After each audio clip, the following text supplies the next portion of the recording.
Mephisto by Alan Bacter.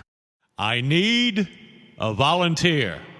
Mephisto scanned the crowd, one hand shielding his eyes as if from the bright sun. His red-lined black cape whipped around as he strode from one side of the stage to the other. Dozens of hands shot up, clamoring to be chosen. Mephisto squinted, heart hammering. He so hated this bit, but had little choice. There's always a choice, a voice whispered in the back of his mind, and he squashed it away into its dark corner. His gaze fell upon a young boy, maybe 11 or 12, smiling in anticipation. His hand wasn't raised, and of course, that made him perfect. Mephisto singled him out, one long finger bright in the spotlights. What about you, lad? The boy's eyes widened and he looked left and right. One trembling hand rose, pointed to his own skinny chest. Me? Yes, you. Come on, I'll make you famous. The boy's parents sat on either side of him, nodding enthusiastically. Cajoling from the crowd drove the boy from his seat, up darkened steps and past voluminous crimson velvet curtains. Brass half-shells along the stage front cupped incandescent bulbs. Mephisto grinned over the brightness of the audience as they encouraged the boy along. When the young man reached him, Mephisto laid an arm across bony shoulders. What's your name, lad? Matthew. Mephisto turned back to the crowd. Matthew, ladies and gentlemen. Whoops and wild applause disgusted the magician. These easily entertained masses. To hide his grimace, he made a theatrical turn, swept Matthew along to a tall black wooden box at center stage. It had a double door, split top and bottom like a stable, with bright silver tape marking edges that sparkled in the spotlight. The crowd oohed. Mephisto pulled open the two half doors. The box was empty. The crowd awed. How he hated them. Matthew looked terrified, pinned by the beam of light from the gallery. Mephisto couldn't blame him. Please, step inside. What are you going to do? I told you. I'm going to make you famous. The boy nervously moved forward and turned around, looked out over a sea of expectant faces, partially obscured by the glowing coronas before them. Mephisto closed the bottom door. Only Matthew's head and shoulders showed over it. You've seen me perform all kinds of magic this evening, ladies and gentlemen. The magician called out. You've been impressed, yes? The crowd whooped and hollered. Mephisto lowered his voice, forced the crowd to be silent to hear. But do you believe I can make a young boy disappear? The crowd assured him they could. Of course they did. They were in the palm of his hand. I'm scared. He winked at Matthew, closed the top half of the door. What are you going to do? The boy's frightened questions came through the wood. Hello? But he ignored them. Mephisto addressed the crowd again. Clap for me, folks. Slow and steady. Like this.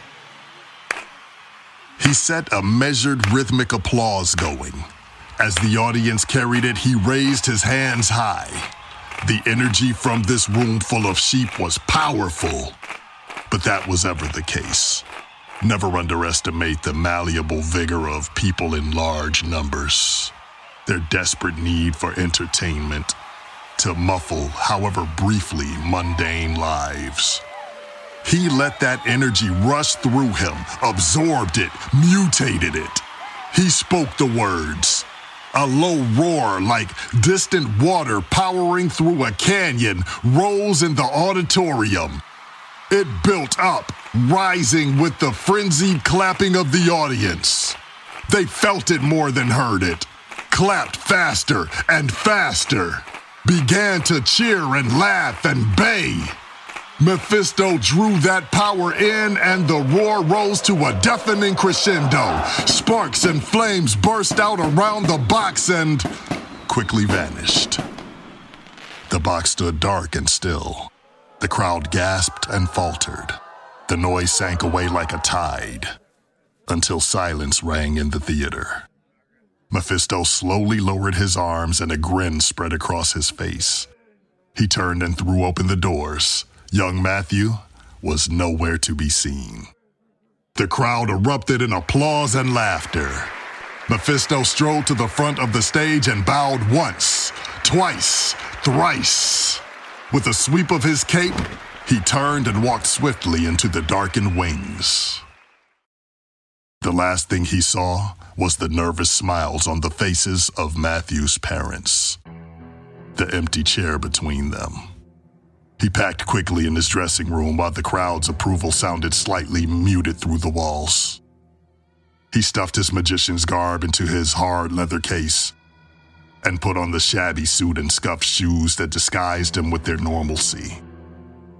He pulled off the dark hairpiece and ran one hand over stubbly blonde hair. It only took a moment to wipe away thick makeup, revealing pocked and pale skin.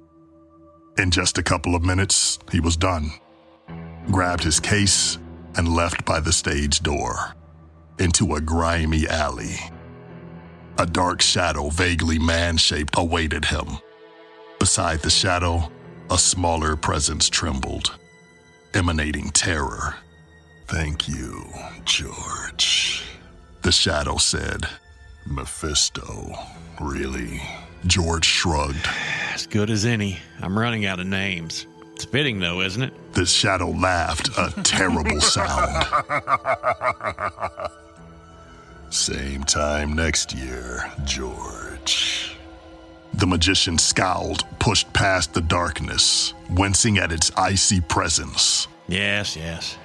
What's it been now? 212 years? 213. Don't play games with me. The deep, ominous chuckle again.